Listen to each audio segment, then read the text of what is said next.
시대를 넘어 새 시대로 윤석만의 안녕 대한민국.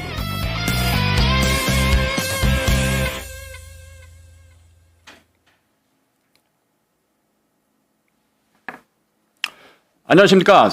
윤석만의 안녕 대한민국 3월 20일 목요일 아침 방송 시작하겠습니다. 오늘은 어제보다 좀 날씨가 풀렸습니다. 이제 봄이 오는 소식이 들려오고 있는데요. 이제 봄에는 우리가 겨울에 겪었던 많은 어떤 아픔과 고통, 이런 시련들이 다 가고, 봄에는 여러분이 바라시는 모든 일들이 봄꽃처럼 만개하시기를 기원하겠습니다. 자, 오늘 첫 번째 뉴스 살펴보겠습니다. 기사 띄워주시겠습니까? 네, 조선일보 기사인데요. 재판관 이견, 한과 동시 결론, 한덕수 총리를 얘기하죠. 윤석열 대통령 선고 늦어지는 헌재 속사정이라는 조선일보의 분석 기사입니다. 일단 많은 분들이 내일, 그러니까 21일 금요일이죠. 헌법재판소의 탄핵 사건 이제 선고가 있을 것이다라고 예상을 했는데, 근데 선고가 이뤄지려면은 보통 2, 3일 전에 이제 기일을 잡거든요. 이제 선고 날짜와 시간을 이제 미리 알리는데, 어제 그런 조치가 없었어요. 그러다 보니까 아무래도 내일 선고가 있기는 어렵지 않겠느냐, 그런 관측들이 나오고 있습니다. 이렇게 되면 노무현 전 대통령은 탄핵 선고까지 이제 63일이 걸렸고요. 그리고 박근혜 전 대통령은 91일이 걸렸는데, 이제 다음 주로 넘어가게 되니까 이보다도 이제 길어져서 아마 최장 탄핵 심판이 되게 됐습니다. 그래서 헌법재판소가 이렇게 결정을 오래 내리지 못하는 이유가 무엇이냐를 놓고 여러 가지 이제 관측들이 나오고 있는데, 그 부분에 대해서 정리한 조선일보의 기사입니다. 그러면 헌법재판소가 왜 이렇게 결정을 늦추느냐, 그에 대한 이유를 한번 제가 살펴보겠습니다. 이제 첫 번째 이유는 선고를 하는 시점과 그리고 그 선고의 내용을 두고 재판관들 사이에 다른 의견이 존재한다. 그러니까 각각의 개별 재판관들이 이 사건을 인용할 것이냐, 혹은 기각할 것이냐, 각하할 것이냐, 그런 여러 가지 결론을 두고 서로 생각이 다르기 때문에 그걸 조율하는 시간이 필요하다라는 분석입니다. 물론 이 이야기는 당연한 얘기입니다. 왜냐하면 똑같은 사건이라 하더라도 우리 보통 국민들이 갖고 있는 생각이 다른 것처럼 재판관들도 다른 의견을 가질 수 있습니다. 그러나 여기서 말하는 다른 의견이라는 것은 자기가 생각하는 어떤 가치관이 다르다라는 것과는 조금 상반된 개념이에요. 무슨 뜻이냐면, 우리가 정한 헌법, 그러니까 어떤 국민의 총의를 모아서 만들어진 국민을 대표하는 뜻이라는 헌법에 이 사안이 맞느냐, 틀리느냐를 판단하는 거지, 어떤 헌법재판관 개인의 소신을 밝히는 게 아니에요. 다시 말씀드리지만 헌법재판관 개인이 탄핵을 찬성하냐, 반대하느냐, 이걸 판단하는 것이 아니라 우리 헌법에 비춰봤을 때 대통령의 행위가 반헌법적이냐, 합헌법적이냐, 그 부분을 판단한다는 이야기입니다. 그렇기 때문에 헌법재판관 개인의 소신이 중요한 것이 아니고 헌법에 맞느냐, 맞지 않느냐, 그 부분을 판단하는 데 있어서 시간이 조금 걸리고 있다. 물론 헌법에 맞느냐, 맞지 않느냐를 판단하는 데 있어서도 개인의 소신이 작용하긴 하지만, 완전히 어떤 자기의 가치관대로 옳다 그르다를 판단하는 것과 헌법에 부합하느냐 여부를 판단하는 것은 차원이 다르다는 점, 이 부분을 정확히 인지를 해야 됩니다. 그리고 또 제가 이렇게 헌법재판소의 결정이 늦어지는 과정에서 여러분들의 좀 이야기를 들어보면 헷갈려하는 분들이 많으세요. 어떤 거냐면, 이제 윤석열 대통령이 구속 취소가 됐지 않습니까? 구속 취소가 돼서 이제 나왔죠. 풀려나왔는데, 그러면은 대통령의 구속이 취소됐으니까 이 헌법재판소의 결정에도 영향을 미치는 거 아니냐. 그러니까 기각 가능성이 커지는 것 아니냐. 이렇게 분석을 하는 분들도 있고, 그런 식으로 이야기를 하는 유튜버들도 많이 봤습니다. 근데 제가 이 부분에 있어서 확실하게 선을 그어 말씀드릴 수 있는 것은 구속 취소 결정하고 헌법재판소의 결정은 전혀 별개라는 것입니다. 왜 그러냐면 우리가 헌법재판소의 재판과 일반 사법부의 재판이 어떻게 다른지 그거를 우리는 정확하게 개념부터 잡고 넘어가야 돼요. 그러니까 무슨 뜻이냐면 지금 윤석열 대통령이 재판 진행 중인 거는 크게 두 가지죠. 헌법재판소에서 탄핵을 할 거냐 말 거냐라는 게 있고, 그리고 형사, 그러니까 사법이죠, 일반. 형사재판부에서 내란죄가 적용이 될 거냐 말 거냐가 있습니다. 제가 아주 손쉽게, 아주 그냥 그 단순화해서 예를 든다면 이런 겁니다. 어떤 공무원이 있어요. 공무원이 있는데 그 공무원의 어떤 비사실이 포착이 됐습니다. 비사실이 포착이 돼가지고 그러면 어떻게 합니까? 정부나 혹은 지자체, 그 공무원이 속한 조직에서 조사를 하죠. 조사를 해가지고 이 공무원은 이런 비위 사실이 인정되니까 그러니까 공무원으로서 이 직을 유지하기가 어렵다고 판단이 된다. 그래서 이 공무원은 파면하겠다라는 결정을 내리는 거예요. 그러면 이거는 공무원이 자기가 공직으로 해왔었던 일을 더 이상 못하게 되는 그런 효과를 불러오게 되죠. 그러나 이것과는 별개로 이 공무원이 비위를 저질렀는데 그 공무원의 비위가 우리의 어떤 사법 시스템, 법률에 어긋나는 겁니다. 그러니까 범법행위가 되는 거죠. 그럴 경우에는 그 사람이 어떤 공무원의 인사위원회라든가 이런 데서 파면 결정을 받은 것과 별개로 사법부의 심판을 받게 됩니다. 형사재판을 받게 되는 거죠. 두 개는 전혀 다른 거죠. 그죠? 앞에 것은 공무원으로서 그 공직을 해나갈 수 있느냐 없느냐 그거를 판단해서 뭐 파면을 결정하든 아니면 무슨 뭐 정직을 결정하든 그 조직 자체에서 하는 것이고, 그리고 이 사람이 죄를 지었느냐 안 지었느냐 그래서 어떤 형벌을 받아야 되느냐 말아야 되느냐 이걸 판단하는 것은 형사재판부에서 하는 겁니다. 그럼 이 이야기를 다시 대통령의 사례로 이제 가져와 보겠습니다. 헌법재판소에서 대통령을 탄핵할 것이냐 말 것이냐는 대통령이 사법적으로, 그러니까 형법의 어떤 판결을 받아서 그 죄가 인정되고 안 되고를 결정하는 것이 아니에요. 다시 말하면 대통령으로서 대통령의 직을 계속 행해 나가는 데 있어서 문제가 있느냐 없느냐, 아까 말씀드렸던 것처럼 공무원의 비위 사실이 있을 때 공무원을 파면할 것이냐 말 것이냐를 결정하는 것과 같은 논리라는 겁니다. 그렇기 때문에 일반 사법부에서 형사재판을 통해서 내란죄가 적용되느냐 마느냐를 결정하는 것과 헌법재판소에서 대통령직을 유지할 거냐 말 거냐를 결정하는 것은 전혀 다른 관점이다. 물론 영향을 주고받을 수는 있죠. 그죠? 그래서 뭐 검찰이나 아니면은 일반 경찰에서 이렇게 수사한 내용들이 당연히 헌법재판소에서 증거로 쓰이기는 하지만 두 개의 절차는 서로 다르다. 그렇기 때문에 윤석열 대통령이 그 사법부에서 내란죄가 있느냐 없느냐를 파악하는 것과 그리고 헌법재판소에서 대통령직을 유지할 것이냐 말 것이냐를 판단하는 것은 서로 프로세스가 다르다는 점.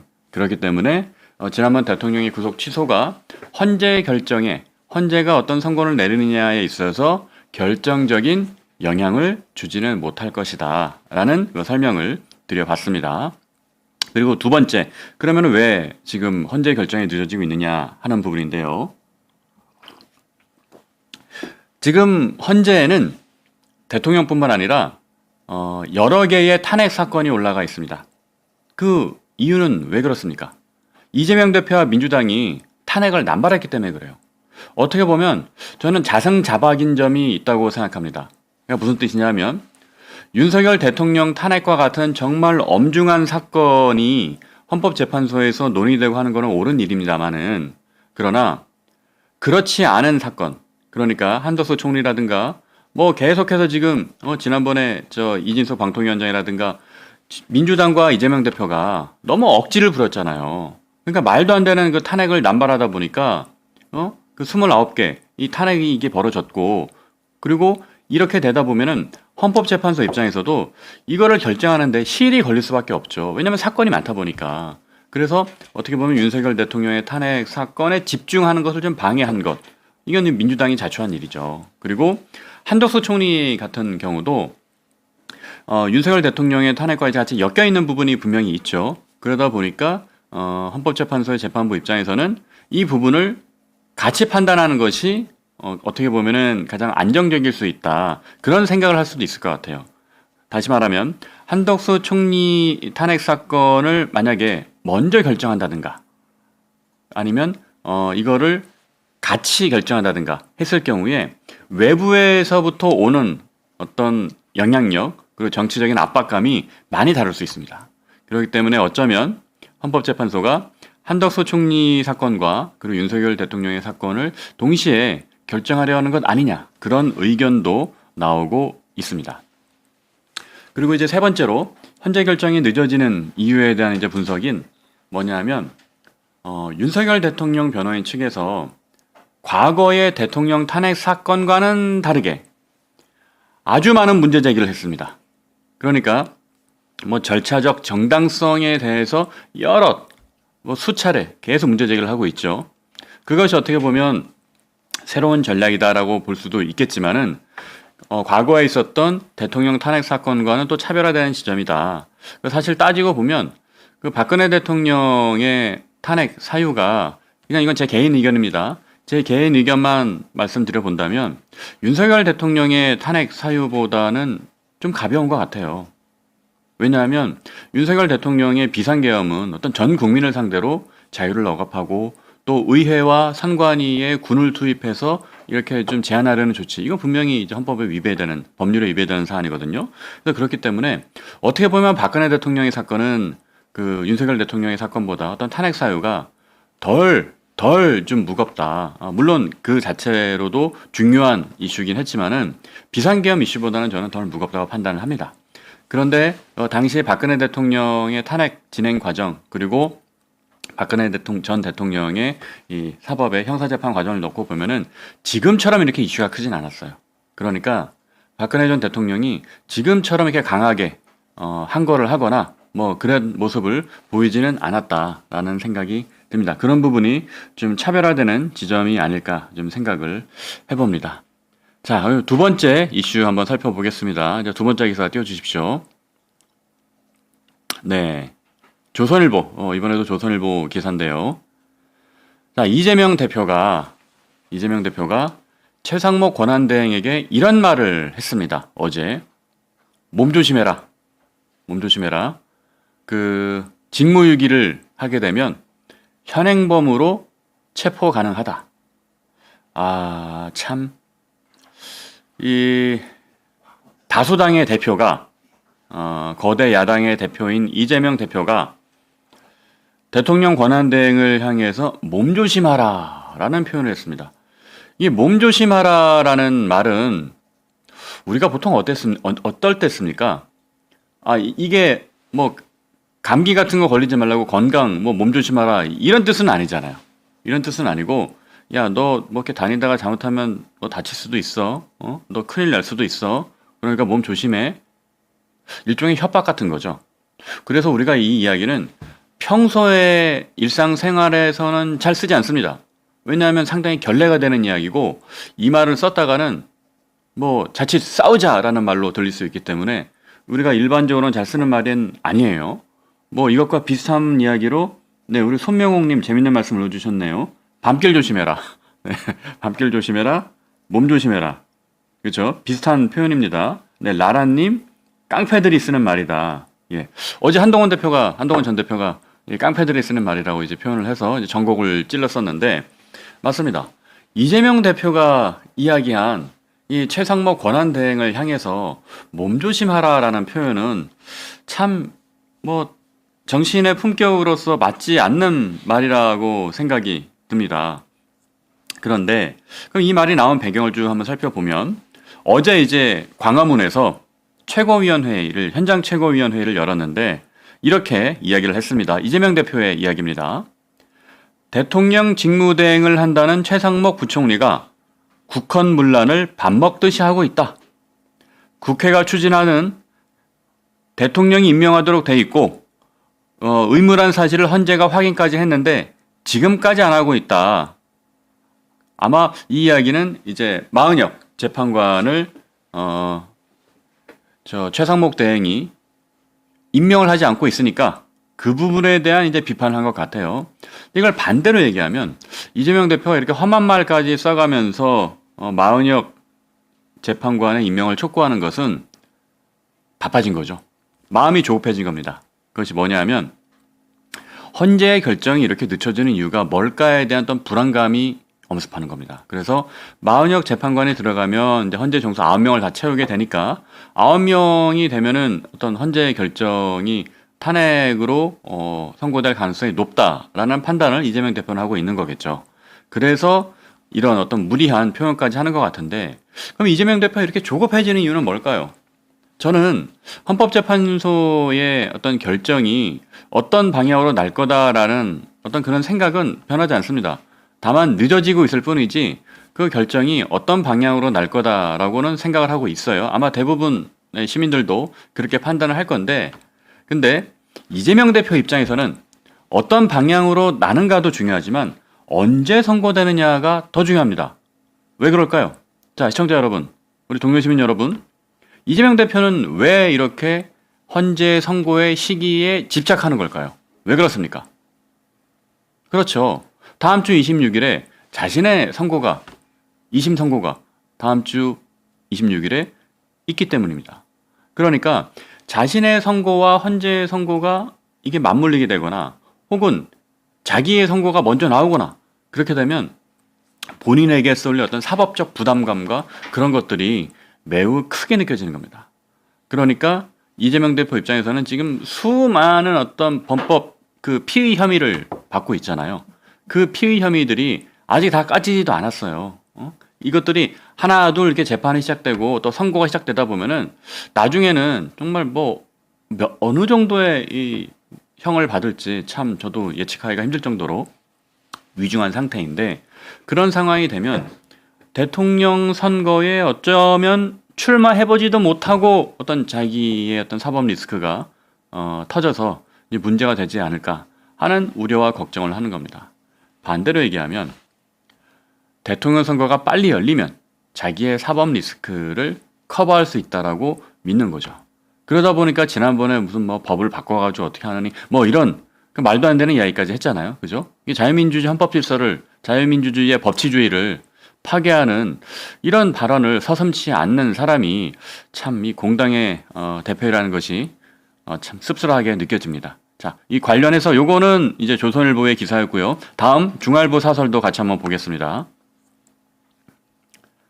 네, 이제 중알보 사설입니다. 중알보 사설에서는 뭐라고 평가했느냐? 이재명 대표의 발언이 선을 넘었다. 그렇게 평가를 했습니다. 그래서 이 사설에서 어떻게 지적했는지 잠깐 제가 한번 읽어보겠습니다. 헌법재판소의 판결이 예상보다 늦어지자 조바심 때문인지 민주당이 경솔한 언행을 보인다. 그죠? 이재명 대표가 이야기한 어떤 최상목 대행에 대해서 조심해라, 몸조심하라 라고 말한 것을 이제 꼬집은 거죠. 그러면서 이 말을 이재명 대표가 한 이유가 무엇인가를 이 사설에서는 이렇게 분석을 하고 있습니다. 잠깐 물 한잔 마시겠습니다. 네, 이 대표의 말은 강성 지지층에게 최상목 권한대행에 대한 물리적 공격을, 자, 물리적 공격이라는 표현이 나왔어요. 물리적 공격을 부추긴다고 해석될 여지마저 있다. 아, 이게 무슨 뜻입니까? 물리적 공격. 어떤 신체에 위해를 가하거나, 뭐, 가서, 뭐, 이렇게 때린다거나, 아니면은 뭐, 그보다 더한 일도 있을 수 있겠죠. 이 부분 여러분 상상에 맡기겠습니다. 최 대행에 대한 물리적 공격을 부추긴다고 해석될 여지마저 있다. 중알보 사설에서 이렇게 쓴 겁니다. 그러니까 이제 메이저 언론의 사설에서 이렇게 썼다는 것은 이재명 대표의 발언을 매우 위중하게 이제 받아들이고 있다는 거죠. 그러면서 이렇게 설명을 이어갑니다. 테러를 당한 경험이 있는 이 대표는 최근 권총 암살 시도 제보를 받았다며 이날 회의에, 어제 회의에 방탄복까지 입고 왔습니다. 네, 권총 암살 시도까지 제보를 받았답니다. 뭐 그런 시도가 있었던 건 아니고요. 그런 그가 정치적 의견이 다른 사람을 겨냥해서 협박성 발언을 하고 있다. 이건 비판받아 마땅한 행위다. 그렇죠. 이 몸조심하라라는 표현은 정말 아까도 제가 말씀드렸지만 일상생활에서는 이 말을 잘못 썼다가는 큰일 납니다. 뭐 이제 서로 싸움 붙고 엄청 이제 문제가 될 만한 소재의 발언인데 이 거대 야당의 대표가 이 대통령 권한대행을 향해서 공개적으로 이렇게 발언했다는 것은 참 너무 큰 문제가 아닐 수 없다. 이제 그렇게 좀 생각을 합니다. 아마 그렇기 때문에 어제 한동훈 전 대표가 정말 찰떡같이 표현을 했죠. 그 몸조심하라는 발언은 깡패들의 언어다. 그래서 많은 분들이 그 부분에 이제 공감을 했던 것 같고요. 아마 그렇기 때문에 이재명 대표에 대한 어떤 국민들의 뭐라 그럴까요? 뭐 혐오감까지라고 말하면 좀 너무 과합니까? 네, 그런 어떤 싫어하는 감정, 또 위험감, 위험의식. 그래서 이제 MDMK라고 이제 표현들 하고 있지만 이런 생각이 더욱더 이렇게 굳어지는 것 아닌가 한번 생각을 해봤습니다. 자, 그럼 다음 이슈, 세 번째 이슈입니다. 네, 세 번째 기사. 이것도 제가 어제 말씀드린 거죠. 어제 말씀드렸는데, 제가 어제 아침에 이제 토제 문제점을 지적을 하고, 오후에 이제 오세훈 시장이 이제 사과를 했습니다. 사과를 하고, 물론 제가 말을 해서 사과를 한 건 뭐 아니겠죠. 오세훈 시장이 이 정책이 잘못됐다는 점을 인정을 하고, 그리고 이 토지 허가 거래제를 이제 풀었다가 다시 지정키로 했어요. 이게 뭡니까, 이게? 이렇게 되면 여기에 해당하는 주민들 입장에서는 엄청 이제 화가 날 수밖에 없는 거예요. 부글부글 하는 거예요. 그리고 심지어 기존에 포함되지 않았던 다른 지역들까지 더 범위를 넓혀서 이 토지 거래 허가 구역으로 지정을 하는 겁니다. 그리고 이 제목에 있는 것처럼 마포와 성동구도 가능성이 있다. 마포와 성동구도 앞으로 이 토지거래 허가 구역으로 지정될 수 있다라는 전망이 나오는 겁니다. 뭐 그럴 가능성이 저도 이제 크다고 보는데, 자, 이렇게 되면 어떻습니까? 이 기사의 내용을 좀 살펴보겠습니다. 서울에 이제 강남, 서초, 송파, 용산에 있는 모든 아파트 단지가, 일부가 아닙니다. 모든 아파트 단지가 토지거래 허가 구역으로 지정되는 겁니다. 언제부터? 24일부터 지정이 되는데, 참 이렇게 되면은 이 모든 아파트의 이제 거래가 이제 힘들어지겠죠. 그죠? 그리고 전세를 끼고 집을 매수하는 것도 이제 힘들어지고 무조건 2년 실거주를 해야 되는 겁니다. 이렇게 되면은 이쪽 주민들뿐만 아니라 그 인근에 있는 지역까지 영향을 받을 수밖에 없어요. 근데 이게 왜 문제인가를 제가 어제 간략히 설명을 드렸는데 다시 한번 제가 이 부분을 요약해서 말씀드려 볼게요. 토지 거래 허가 구역 지정은 문재인 정부 때 이루어졌습니다. 문재인 정부 때 뭐 문재인 정부야 뭐 워낙 이런 부동산에 대해서 뭐 규제나 이런 부분을 일변도를 해왔기 때문에 그냥 그런가 보다 할 수 있어요. 그랬는데 그 당시에 오세훈 서울시장이 이제 재보궐선거에서 당선이 됐죠. 당선되고 뭐 그 다음에 또 다음 선거에서 또 다시 당선이 됐죠. 근데 오세훈 서울시장이 이런 약속을 했습니다. 그 토지 거래 허가 구역 요거를 풀겠다. 이걸 해제하겠다고 이제 약속을 했습니다. 그래서 이제 푸는 것까지는 좋아요. 좋은데 모든 정책은 타이밍이 중요합니다. 예를 들어서 내가 어디 몸이 아파요. 몸이 아픈데 초기에 병원에 가면은 빨리 이거를 잡을 수 있죠. 근데 이거를 계속 병을 쌓아두다가 나중에 늦게 병원에 가면 이걸 잡기가 더 어려워지는 건 아닙니까? 그렇기 때문에 정책은 내용도 중요하지만 타이밍이 더욱 중요합니다. 어떻게 보면 타이밍이 제일 중요할 수도 있어요. 그렇다 보니까 이 토지거래 허가 구역이라는 것은 자유롭게 이제 아파트나 이런 부동산을 매매할 수 없게 해놓는 것 아닙니까? 그러다 보니 어제 제가 설명드린 게 뭐였습니까? 부동산 하강 국면. 그러니까 부동산 값이 떨어지고 금리가 높았던 시점. 그죠? 2, 3년 전만 해도 금리가 이제 높았잖아요. 금리가 높으면 어떻게 돼요? 은행에서 돈을 빌리기가 힘들어지죠.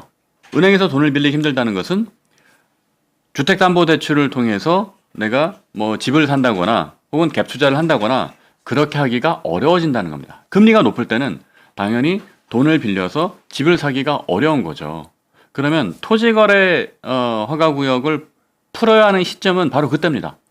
금리가 높아서 부동산은 침체돼 있고 부동산 가격이 떨어져 있고 그럴 때 토지거래 허가구역을 해제했다면 지금과 같은 충격이 없었겠죠. 그죠? 왜냐하면 어차피 금리가 높으니까 그 높은 금리를 내가 이제 감안하면서 아파트를 뭐 대출을 받아서 사는 이런 투기 행위를 좀 감소시킬 수 있는 그런 기재가 되는 거죠. 그런데 언제 이거를 해제한 거예요? 2월 달에 해제했습니다. 근데 지난 2월 달은 어떤 시점인가 보면은 작년부터 서울의 집값이 계속 올랐어요. 서울의 집값이 계속 오르면서 일부 단지는 뭐 최고가를 찍기도 하고 그리고 금리는 어떻습니까? 금리도 계속 내려왔잖아요. 금리가 내려간다는 이야기는 아파트를 살 때 은행에서 빚을 져서 대출을 끼고 아파트를 사는 사람들이 많아진다는 뜻입니다. 그런 상황이 되다 보니까 부동산 시장에 기름을 부은 거죠. 그렇게 돼서 집값이 엄청 올라오고 그랬던 상황입니다. 근데 그렇게 되니 오세훈 시장이 어제 자기가 정책 실수했다. 실기를 인정을 하고 다시 지정을 한 겁니다. 근데 여기서 더 황당한 얘기를 제가 하나 해드리겠습니다. 뭐냐 하면 토지 거래 허가 구역 요 제한이 원래 그냥 가만 냅두면 자연스럽게 만료되는 시점이 올해 6월이었어요. 그러니까 3개월 뒤 올해 6월이었어요. 그래서 시장에서 어떤 분위기는 그래 올해 6월이면은 만료가 되니까 그리고 5월 달쯤에는 발표를 하겠지. 그러면은 뭐 그때 되면 이 거래가 이제 좀 더 자연스럽게 자유롭게 사고 팔고가 되겠구나라고 시장이 어떤 기대를 하고 있습니다. 자, 여기서 이게 중요합니다. 시장이 기대를 하고 있을 때 그 기대대로 정책이 흘러가는 것과 갑자기 어떤 정책이 나와가지고 시장에 충격을 주는 것은 매우 다릅니다. 예를 들면 이런 거죠. 뭐 내가 뭐 내일 어떤 일을 하기로 했는데 그게 저한테는 되게 되게 중요하면서도 되게 어렵고도 뭐 고된 일이 될 것 같아요. 그래서 내일 그 일을 하기 위해서 계속 준비를 하고 있었어요. 그래서 오늘 오후까지는 내가 이걸 하고 오늘 밤에 이렇게 내가 준비를 마치면 내일 그 일에 닥쳤을 때 잘 할 수 있겠다. 시뮬레이션을 하면서 그 시간 계획에 맞게 짝짝 준비를 하고 있는데 갑자기 내일 하기로 한 일을 오늘 하라고 하는 거예요. 오늘 점심때 하라고 하는 거예요. 그러면 내일 하는 걸로 알고 준비를 해왔던 제 입장에서는 멘붕이 올 수밖에 없겠죠. 그죠? 그렇게 되면 이 시장도 마찬가지입니다. 시장 상황도 6월 달에 이 토지거래 허가제가 풀릴 것이라고 생각을 하고 있었는데 그래서 그거에 맞춰서 시장 분위기도 적응이 돼가고 있었는데 그거를 갑자기 2월 달에 풀어버리니까 시장에서는 깜짝 놀라가지고 이때다. 지금 어차피 금리도 낮고 하니까 지금 집을 사야겠다. 이런 사람들의 어떤 심리를 부추긴 겁니다. 그러니까 어제 제가 설명드렸듯이 한 달 사이에 집값이 몇 억이 오르기도 하고 그렇게 된 거 아닙니까? 그러면 오세훈 시장이 왜 6월 달이면은 그냥 자연적으로 이렇게 풀리게 되는 것을 자연스럽게 흘러갈 만한 일을 2월 달에 왜 갑자기 이렇게 했을까?에 대한 우는 의심을 할 수밖에 없는 거죠. 그래서 어제 중앙일보에서는 이 부분을 뭐라고 평가했습니까? 오세훈 시장이 어떤 대권 욕심 있는 거 아니냐? 그런 식으로 어제 중앙일보에서는 이제 설명을 하기도 했습니다. 어쨌든 이 부분에 대해서 참 안타까운 정책의 실패가 아닌가 생각을 해볼 수밖에 없습니다. 사실 저 개인적으로는 오세훈 시장 잘 압니다. 잘 알고 식사도 여러 번도 하고 했었지만은 근데 참 오세훈 시장이 이렇게 정책 시기를 하는 거 보니까 참 마음이 좀 안타깝습니다. 그래서 오세훈 시장의 이번 정책 실기를 놓고 부동산 커뮤니티나 이런 곳에서는 이렇게 부른답니다. 오쏘공. 오세훈이 쏘아 올린 공. 그래서 오쏘공으로 역풍을 제대로 맞았다. 이렇게 중앙일보 기사가 이제 표현을 하고 있습니다. 네, 오늘 저는 준비한 기사는 여기까지고요. 제가 왜 아직 시간이 한 15분, 20분 남았는데 기사 논평은 여기서 끝내고 오늘 좀 설명을 드릴 게 좀 한 가지 있어요. 지금 토지 거래 허가 얘기도 나오고 있고 그래서 오늘 드릴 말씀 중에 하나는 농지 개혁에 대한 겁니다. 그러니까 이승만 정부의 농지 개혁에 대한 것인데 자, 관련 사진 한번 띄워 주시겠습니까? 네. 이 사진 뭐 조금 글씨가 작아서 여러분 좀 보이실지는 모르겠는데, 자, 이승만 정부의 농지개혁. 이게 대한민국의 역사에서 매우 큰 의미를 갖는 사건이었다. 라는 것 아마 여러분들 학교에서 배워서 다 알고 계실 겁니다. 뭐 현대사 시간이나 이럴 때 다 배우셨을 텐데, 그러면 농지개혁의 의미를 이 상황에서 다시 제가 살펴보는 이유가 있어요. 뭐냐 하면, 자, 이 이야기를 제가 설명하기 위해서는 헨리 조지의 토지 공개념부터 시작을 해야 될 것 같은데, 자, 제가 물 한 잔만 다시 마시고 시작하겠습니다. 여러분 환절기다 보니까 저도 약간 목감기가 와가지고 여러분도 건강 조심하십시오. 네, 몸 조심하십시오. 이재명이 얘기한 몸 조심하십시오와는 다른 뜻입니다. 자, 건강 유의하십시오. 네, 헨리 조지의 토지 공개념이 뭡니까? 이게 노무현 정부 때 한창 유행했던 이야기이죠. 그리고 문재인 정부 때도 잠깐 소환이 됐었고, 그래서 토지 공개념이라는 것은 대강 이런 거예요. 예를 들어서 제 앞에 있는 노트북이나 핸드폰, 여러분이 보고 계시는 뭐 TV나 컴퓨터 이런 것들은 인간이 만들어낸 겁니다. 그죠?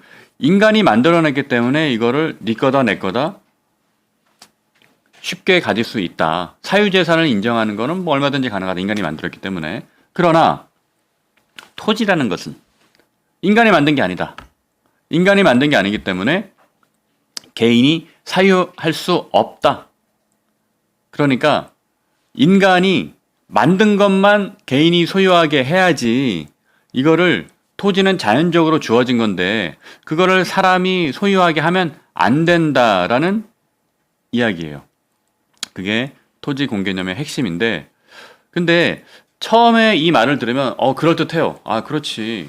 토지라는 거는 우리가 생산해낸 게 아닌데, 그리고 공산품처럼 우리가 무한정 찍어낼 수 있는 것도 아닌데, 그렇지, 개인이 소유하면 안 되지 라고 얼핏 들으면 맞는 말 같아요. 그럴듯하게 들려요. 그죠? 여러분도 그렇지 않습니까? 근데 이 논리는 쉽게 반박됩니다. 어떻게 반박되냐고요? 예를 들어서 사과나무에 사과가 열렸어요. 그 사과를 따먹습니다. 그러면 내가 이 사과 소유해도 되는 겁니까? 안 되는 겁니까? 물론 개인 사유지에 있는 과수원에 있는 그 사과를 몰래 먹고 그러면 안 되죠. 옛날엔 설이라고 하기도 했지만 지금은 뭐 그렇게 하면 불법이니까 안 되는데, 우리가 이제 원시 시대로 한번 가정을 해보자 이거예요. 원시 사회에서 뭐 수렵과 채집 생활을 했을 때, 수렵과 채집이라는 건 뭡니까?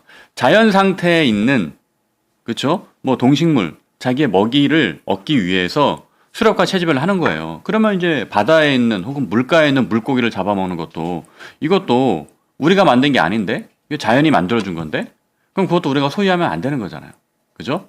그렇기 때문에 물론 토지와 우리가 식량으로 쓰는 거는 좀 다르긴 합니다만은, 어쨌든 기본 논리가 자연에서 만들어준 거기 때문에 인간이 가지면 안 된다라는 개념은 저는 논리적으로 이게 설득력이 없다고 봅니다. 그래서 헨리 조지의 토지 공개념에 어떤 영향을 받아서, 토지 공개념의 영향을 받아서 어떤 일반 공산품과 달리 토지라는 자원은 한정되어 있기 때문에 그 한정된 자원을 어떤 우리가 공적인 목적으로도 써야 한다. 그래서 일부 어떤 시장에 제한을 가하거나 사적 소유에 대해서도 우리가 조금 좀 규제를 하는 등의 논의는 할 수 있어요. 그러니까 토지 공개념의 어떤 정신과 철학을 이어받아서 그렇게는 생각해 볼 수 있지만, 토지 공개념이 전체적으로 맞는 얘기는 절대 아닙니다. 그죠? 그런데 우리 인간의 역사를 살펴보면 토지는 사실상 공개념인 경우가 많았습니다. 왜냐하면 농경사회가 그랬죠. 그죠? 농경사회에서 예를 들어서 벼농사 문화권과 밀농사 문화권이 성격이 아주 달라요.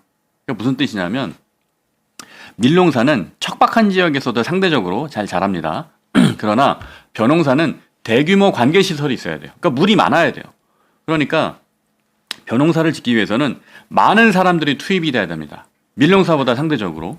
그러다 보니까 벼농사를 짓는 문화는 중앙집권적이고 그리고 공동체 정신이 발전할 수밖에 없어요. 그래서 예전엔 어땠습니까? 우리가 농경사회에서는 그 자식들의 숫자가 엄청 많았잖아요. 무슨 뭐 10명씩 되고 막 그랬잖아요.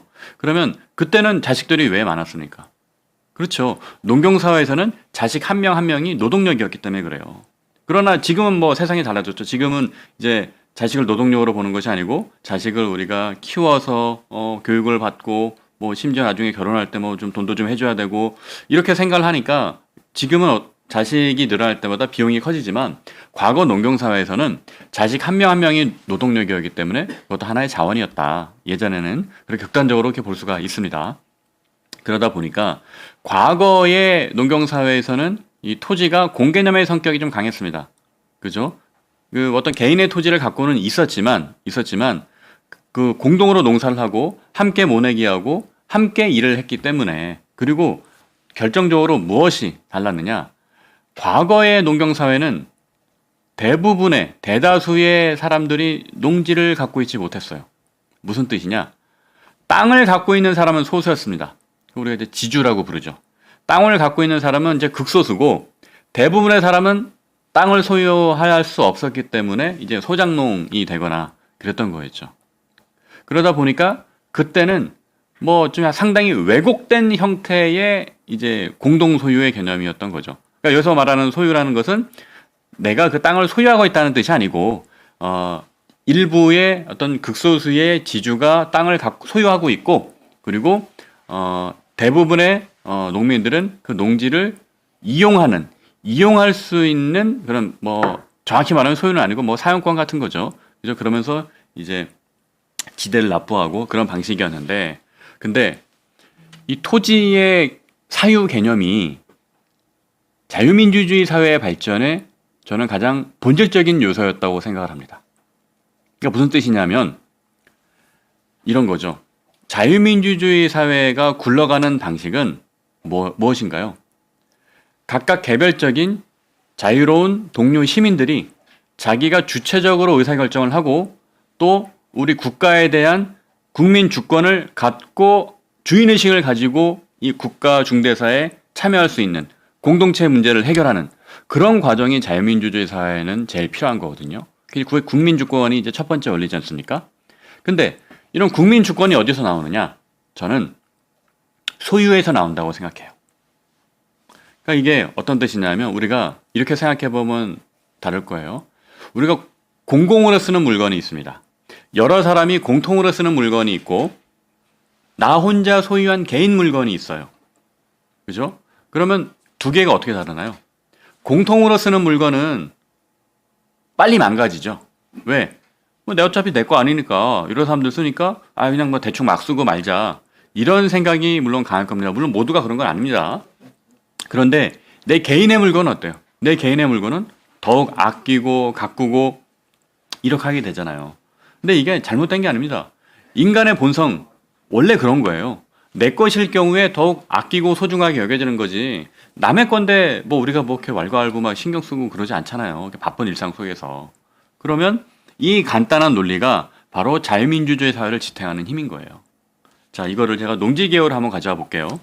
농지개혁이 뭐냐면 이제 해방 이후에 우리나라가 이제 그 당시 이제 농경사회였지 않습니까? 그리고 지주의 사회였어요. 그 대지주들이 땅을 이만큼 갖고 있었고 일반 농민들은 정말 뭐 땅을 갖고 있지 못했습니다. 그런데 해방이 되고 그러면서 이 농지를 유상분배를 합니다. 이승만 정부가 유상분배를 한다는 말은 무슨 뜻이냐면 뭐 사실 뭐 말이 유상분배지 싸게 판 거예요. 그러니까 대지주가 갖고 있는 땅을 그 농민들에게 싸게 이제 판 겁니다. 근데 이제 북한은 어떻습니까? 북한은 무상분배를 했죠. 왜냐하면 거기는 사회주의 노선을 갔으니까.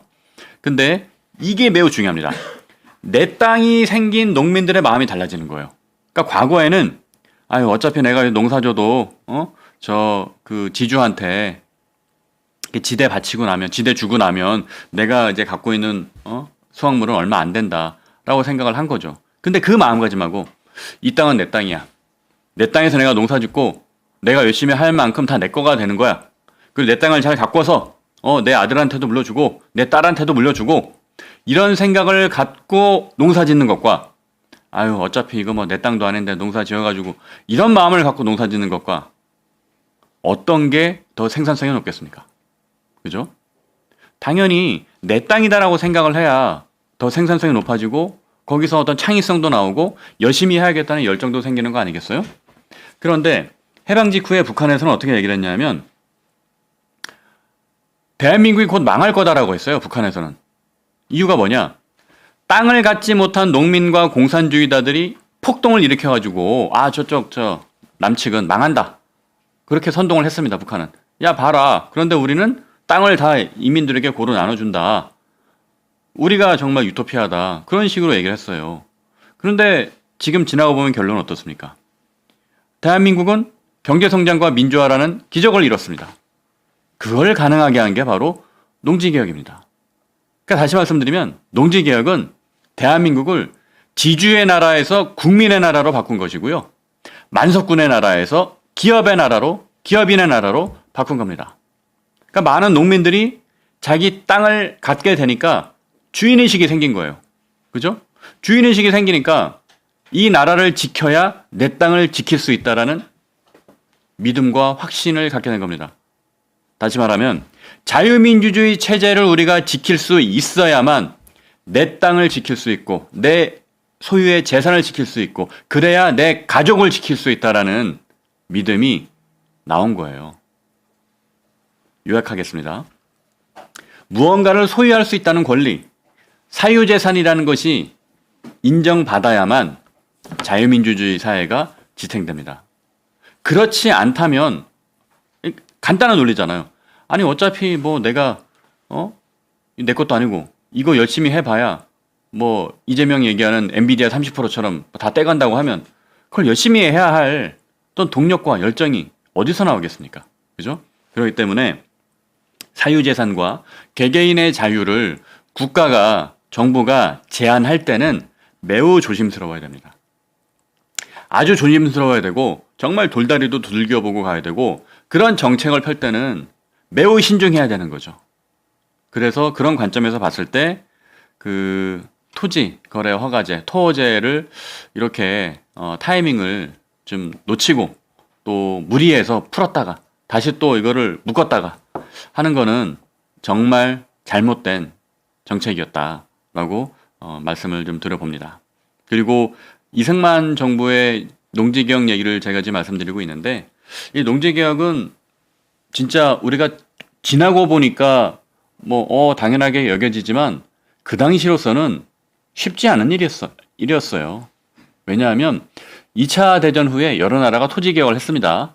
대부분의 나라들이 그랬어요. 왜냐하면 그 식민지였다가 그 점령 국가들이 이제 빠져나가니까 그 토지를 어떻게 적절하게 국민들에게 이렇게 분배를 해야 될 거 아니에요. 그게 유상이든 무상이든.